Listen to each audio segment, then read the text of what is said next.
سر بات یہ ہے کہ ہمارا یہ جو مین مسئلہ جہاں سے شروع ہو رہا ہے یہ ہمارے سر عبدالقیوم چیئرمین صاحب کی ذاتی زمین ہے.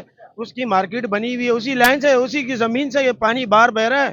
ان کو اس بات پر ایکشن لینا چاہیے کہ ہماری ذاتی زمین, اپنی خریدی ہوئی زمین ان کی ہے. آپ دیکھیں ان کی اپنی ذاتی زمین سے پانی بہ رہا ہے, ان کو احساس نہیں ہے. ہمارے مسجد میں لوگ پڑھنے جاتے ہیں نماز اور ذکر اذکار کرنے جاتے ہیں, یہاں ہمارے مہمان نواز لوگ آتے ہیں, ہمارے مہمان کی ہم لوگ ان کے مہمان استقبال کھڑے ہوتے ہیں.